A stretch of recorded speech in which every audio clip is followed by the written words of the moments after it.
My boyfriend claimed his late-night gourmet baking videos were for a new social media page until I saw his assistant. Wearing my customized initial pendant in the background, there is a very specific type of chill that runs down your spine when you are watching your partner's latest social media video, admiring the pristine framing of his gourmet baking, only to spot a piece of your own stolen life dangling in the background. For the last 6 months, my boyfriend, Ethan, spent his late nights at a rented studio kitchen, claiming he was building a high-end culinary content channel to secure our financial future. He always insisted on going alone, telling me that the high-pressure environment of video production and metadata tracking would only stress me out. I believed him, supporting his passion blindly. But last night, while editing the high-definition footage he left open on our shared home desktop, I noticed a subtle glint of gold reflecting against the studio lights. Zooming in on his newly hired marketing assistant, Clara, who was standing just past the mixing bowls, my breath completely caught. Around her neck was a highly unique, custom-engraved initial pendant that had disappeared from my jewelry box 3 weeks ago. It wasn't just a similar design. It bore the exact hand-carved script initials that my late grandmother had commissioned for my 21st birthday. In that single uncompressed digital frame, his entire 6-month narrative of hard work and late-night culinary dedication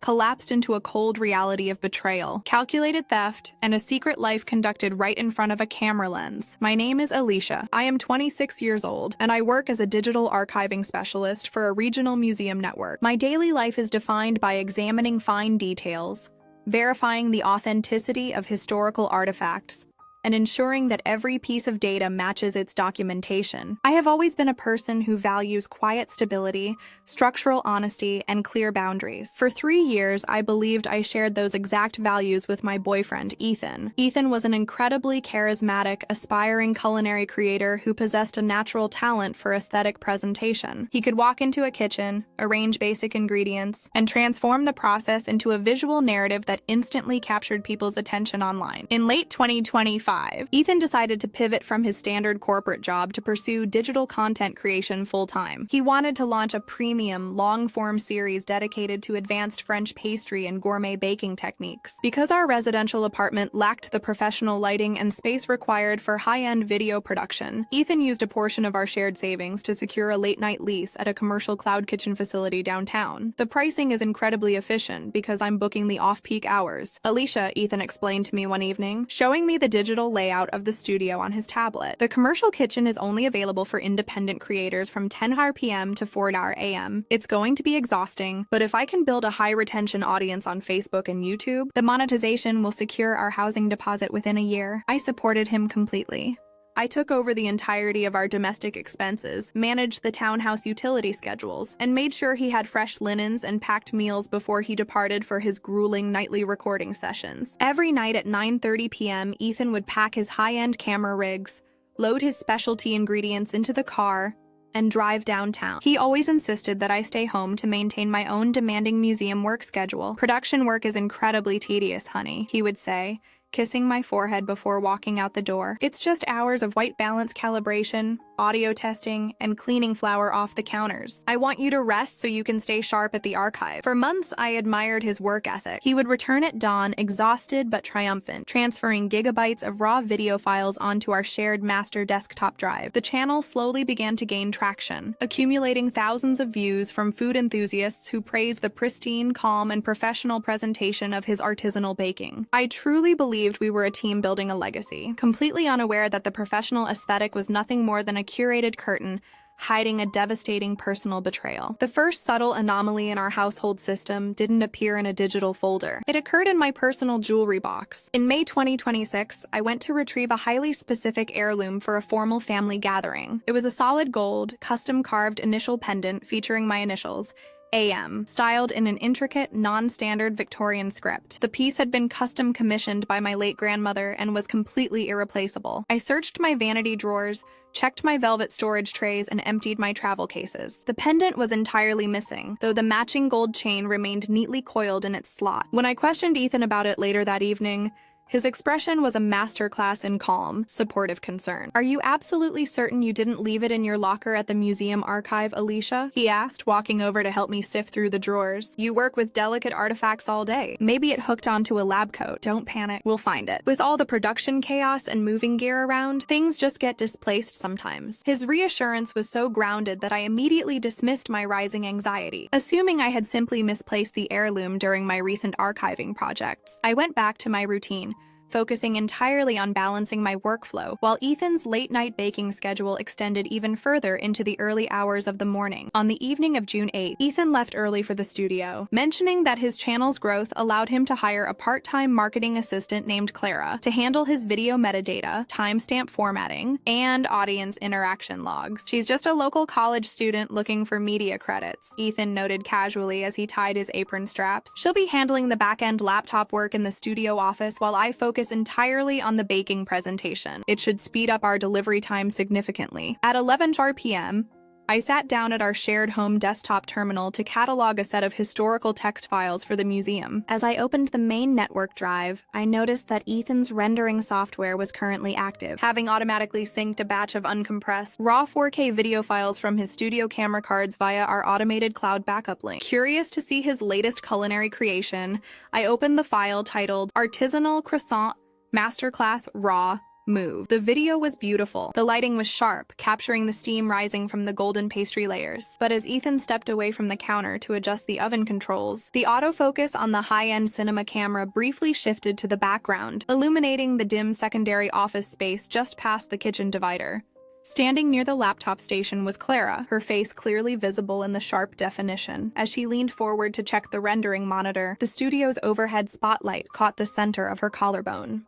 Resting against her dark blouse was a distinct, solid gold pendant. My breath hitched. I leaned closer to the desktop screen, applying a digital magnification filter to the uncompressed video frame. The image sharpened instantly. It wasn't a commercial replica. Displayed in perfect high-definition clarity were the exact hand-carved Victorian script initials AM that belonged to my missing heirloom. The unique scratches near the upper loop, the exact physical markers I had archived in my own mind, were completely undeniable. She was wearing my late grandmother's stolen gold. Working alongside my boyfriend in a closed studio at midnight, I sat in the absolute silence of the midnight room, the bright glow of the desktop monitor casting sharp shadows against the walls. My initial emotional reaction was a wave of pure, disorienting shock, but my professional training as an archivist immediately took control. In my line of work, an anomaly is not solved by an emotional outburst. It is solved by gathering unassailable, cold documentation. I did not call Ethan. I did not text him or demand an immediate explanation that would allow him to delete evidence or craft a defensive narrative. Instead, I stayed at the desktop for the next 3 hours, systematically analyzing the historical file directories of our shared cloud storage. I discovered a hidden, system-encrypted partition on the network drive that was masked as a temporary cache repository. Utilizing our shared administrative security key, I opened the folder. Inside were hundreds of non-baking media files, completely separate from the public social media content. There were digital travel itineraries, luxury resort bookings for upcoming summer weekends, and synchronized text log exports spanning the last 4 months. The data painted an undeniable picture. Clara was not a newly hired assistant brought in for audience management. She had been with Ethan since the very inception of the Cloud Kitchen project. The entire late-night baking schedule had been carefully selected not for financial efficiency, but because it provided a flawless, recurring 6-hour window every single night to conduct a secret life completely shielded from my presence. The gold pendant had been a deliberate gift from Ethan, a piece of my personal heritage stolen from my home and handed to his secret partner under the assumption that I would never look closely enough at a background file to claim it. At 4 a.m., I downloaded the uncompressed 4K video frame, the magnified image of the stolen pendant, and the complete directory of hidden travel receipts onto a secure, encrypted flash drive. I packed my grandmother's remaining jewelry pieces, placed my laptop in my bag, and systematically unlinked my personal credit cards and checking profiles from our shared household utility portal.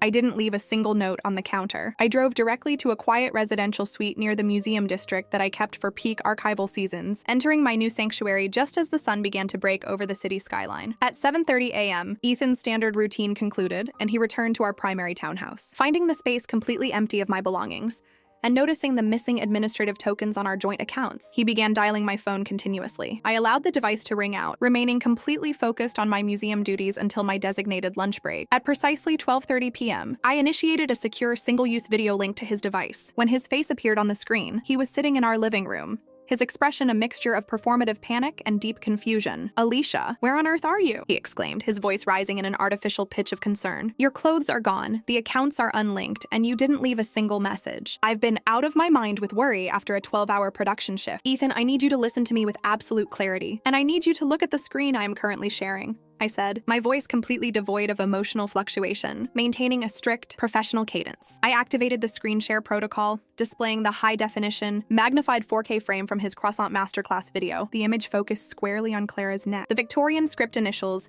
AM, rendering an undeniable, razor-sharp detail alongside the time-stamped metadata from the hidden repository files. The performative panic on Ethan's face instantly dissolved, replaced by a frozen, hollow expression of absolute exposure. His mouth opened slightly, but no words emerged. The smooth, charismatic presentation style he used to navigate conflicts had completely failed him when confronted with an unalterable digital artifact. "The custom heirloom around Clara's neck belongs to my grandmother," I stated calmly. "The hidden travel data in your cache folder documents 4 months of unauthorized asset diversion from our shared accounts. I have already filed a formal property report with the local municipal authority for the unauthorized removal of registered personal property from our residence." "Alicia, please, you're misinterpreting the context of that footage," Ethan stammered, his hands visibly shaking as he tried to construct a defense on the fly. "Clara found that pendant in the studio parking lot. She didn't know it was yours. I was going to bring it home this afternoon. The travel logs were just business expenses for a future culinary documentary project. We can sit down and audit the files together. Data does not require a creative interpretation, Ethan," I replied. "The file structure is absolute, the tracking is verified, and our relationship is permanently concluded." I terminated the digital connection before he could utter another syllable of denial. In the days following the confrontation, the reality of the separation began to ripple through our social and familial networks. Ethan, realizing that he could not manipulate me directly, attempted to launch a defensive PR campaign among our mutual friends and family members to protect his rising social media reputation. He reached out to my extended family, claiming that I had suffered an emotional boundary crisis due to test anxiety and work fatigue, and that I was destroying a 4-year relationship over a background shadow in a cooking tutorial. His mother sent me a lengthy, highly critical message late Thursday evening, attempting to shift the moral accountability of the situation onto my analytical approach. "Alicia, handling a private relationship dispute through digital tracking and police property reports is incredibly cold and unfeeling," she wrote. "Ethan is an artist. He lives in a chaotic creative world. Even if he exercised poor judgment with his assistant, exposing his personal files and threatening his career over an item of jewelry is completely vindictive. You should have met him at the apartment to discuss your insecurities like a mature partner." I read her message with the same clinical detachment I applied to damaged parchment at the museum. The family was attempting to rewrite the sequence of events to protect Ethan's public image. In their narrative, his systematic deception, his emotional betrayal, and the theft of an irreplaceable family heirloom were minimized as poor creative judgment, while my choice to rely on verifiable data and legal boundaries was labeled cold and vindictive. I refused to entertain the distortion. I did not breach his privacy. I viewed a file that he intentionally uploaded to a shared desktop network that I funded and maintained. I did not sabotage his career. His own high-definition production equipment was the tool that captured his misconduct. I simply allowed the truth to exist in its rawest form, refusing to let emotional manipulation cloud the unyielding clarity of the facts. It has been 3 weeks since the uncompressed video frame exposed the hidden reality of my life, and the system has fully stabilized into a state of absolute justice, personal renewal, and pristine success. 2 days ago, accompanied by a local municipal property officer and a copy of my grandmother's original asset appraisal certificate, I officially reclaimed my gold initial pendant. Clara surrendered the item without a single word of protest, terrified of the legal implications of maintaining possession of a documented heirloom. The vintage piece is now resting securely in a secure safety deposit box at my primary banking institution, its historical integrity fully preserved. Ethan's content creation channel has faced a complete operational reset. Unable to sustain the premium studio rental fees without my primary financial backing, and with his administrative credibility entirely shattered among his initial local sponsors,